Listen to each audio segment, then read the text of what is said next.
नमस्कार दोस्तों, मैं सूरज स्वागत करता हूं आप सभी का आपके अपने channel it's time to sign पर। एक और छोटी सी कहानी जो आपको प्रेरित करेगी वो मैं लेकर आया हूं।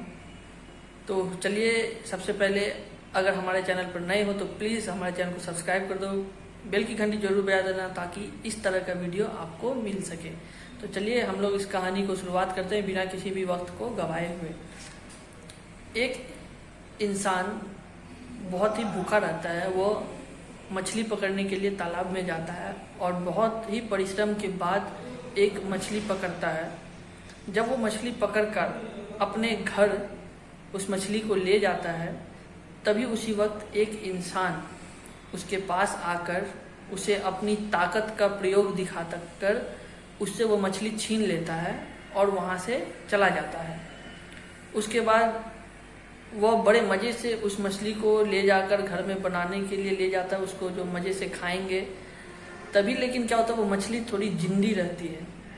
तो उस टाइम वो जिंदा रहने के कारण उस मछली ने उसके अंगूठे में थोड़ा सा काट लेता है, जिसके कारण उस आदमी के हाथ में एक छोटा सा घाव हो जाता है उंगली में। फिर वो उसे बहुत मज़े से बनाकर खा पी लेता है। फिर वो दर्द उसका लेकिन कुछ दिनों तक रहता ही है, वो दर्द जाता नहीं। तो वो सोचता है कि मैं डॉक्टर को दिखा दूं, और वो डॉक्टर के पास जाता है और डॉक्टर से कहता है कि डॉक्टर साहब, मेरे साथ ऐसा ऐसा हुआ, मुझे मछली ने काट लिया, मेरे हाथों में बहुत दर्द हो रहा है, इसका इलाज कीजिए। डॉक्टर उसके हाथों को देखकर उसका इलाज करते हैं, उसे बैंडेज करते हैं और बोलते हैं कि तुम्हें 1 हफ्ते बाद फिर से यहाँ पर ड्रेसिंग करने के लिए आना पड़ेगा। 1 हफ्ते में दोस्तों उसका हाथ में जो घाव रहता है वो और बढ़ जाता है, कम नहीं होता उसके दर्द। फिर वो डॉक्टर के पास जाता है, डॉक्टर साहब मेरे हाथ में बहुत दर्द कर रहा है, आप जल्द से जल्द कुछ कीजिए। तो जब डॉक्टर उसके हाथ में से वो बैंडेज को खोलता है तो देखता है कि उसका अंगूठा काफ़ी तरह पूरा बर्बाद हो गया है। तो डॉक्टर बोलता है कि तुम्हारे इस अंगूठे को काटना पड़ेगा, वरना तुम्हारा पूरा हाथ खराब हो सकता है। अब मरता क्या ना करता, उसको मजबूरन में अपने अंगूठे को कटवाना पड़ता है। और अंगूठे को काटने के बाद डॉक्टर उस पर फिर से बैंडेज करके उसे कहता है कि तुम 1 महीने बाद आओ, 1 महीने बाद तुम्हारा हाथ देखेंगे कि कैसा है नहीं है। फिर 1 महीने बाद उसका दर्द ऐसे भी कम नहीं होता, फिर से वह जाता है और डॉक्टर के पास दिखाने 1 महीने बाद। तो डॉक्टर देखता है उसके हाथ की और भी बहुत बुरी हालत हो चुकी है, और डॉक्टर कहता है इस बार तुम्हारे अंगूठे के अलावा तुम्हारे सारी उंगलियों को काटना पड़ेगा, वरना तुम्हारा पूरा हाथ काटना पड़ सकता है। अब फिर से वो अब मरता क्या ना करता, वो डॉक्टर को कहता है डॉक्टर ठीक है, मेरा उंगली को काट दो, लेकिन मुझे ठीक कर दो, मुझे बहुत दर्द हो रही है। डॉक्टर उसकी सारी उंगलियों को काट कर फिर से बैंडेज करके उसे कहते हैं कि 1 महीने बाद फिर से आओ, तुम्हारा चेकअप होगा। फिर वही प्रॉब्लम, उसको 1 महीने बाद फिर से और भी दर्द बढ़ जाता है। फिर वो डॉक्टर के पास जाता है, डॉक्टर उसके हाथों को देखता है कि इस बार उसके हाथों में और भी सूजन हो गई है। तो डॉक्टर कहते हैं कि तुम्हारे इस हाथ को पूरा काटना पड़ेगा, वरना तुम्हारा पूरा शरीर बर्बाद हो सकता है, तुम मर सकते हो।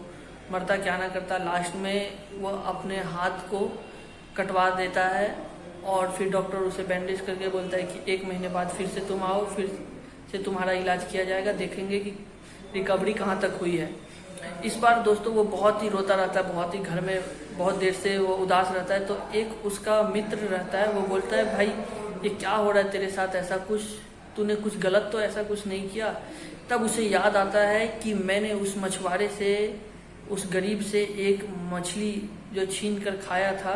तब वो अपने दोस्त को सारी बातें बताता है। वो बोलता है तुझे दुनिया में कोई बचा सकता है तो वही बंदा बचा सकता है, तो उसे खोज कैसे भी। और उसके बाद वो उसे खोजने के लिए रात दिन एक कर देता है। बहुत दिन खोजने के बाद एक दिन वो इंसान उसे वहीं पे मिलता है और ये उससे गिड़गिड़ा कर भीख मांग कर कहता है कि भाई मेरे साथ ऐसा हो गया, तूने ऐसा क्या किया जो मेरे साथ ऐसा कुछ हो गया, मैं बहुत ही शर्मिंदा हूँ। तब फिर वह इंसान बोलता है कि मैंने ऐसा कुछ नहीं किया, मैंने सिर्फ जब तू मेरे से वो मछली लेकर चला गया तो मैंने ऊपर वाले की ओर देखा और कहा भगवान जिसने मुझे अपनी ताकत दिखाई है, आप उसे अपनी ताकत दिखा दो, बस यही शब्द मैंने उनसे कहा था। उसके बाद वह इंसान उसके पैरों पर बहुत रगड़ कर रोता है, उससे माफ़ी मांगता है और वह गरीब इंसान उसे माफ़ कर देता है। जिसके बाद उसके शरीर में अब वो कोई घाव नहीं होती और वो बंदा बिल्कुल ठीक हो जाता है। इस कहानी को कहने का मेरा यही मकसद था दोस्तों कि हमें कभी भी किसी के हक की चीज़ नहीं लेनी चाहिए, जो जिसके हक में है उसे देनी चाहिए। आपके लिए जितना है उतना ही में हमें संतोष करना चाहिए। आशा करता हूँ ये वीडियो आपको अच्छा लगे तो प्लीज़ लाइक कर देना, शेयर कर देना, सब्सक्राइब कर देना और आप लोगों का प्यार ऐसे ही मिलता रहे। धन्यवाद। इसी तरह की वीडियो मैं आप लोगों के सामने लाता रहूँगा, आप सबको उत्साहित करता रहूँगा। तो स्वस्थ रहे, सुरक्षित रहे। जय हिंद।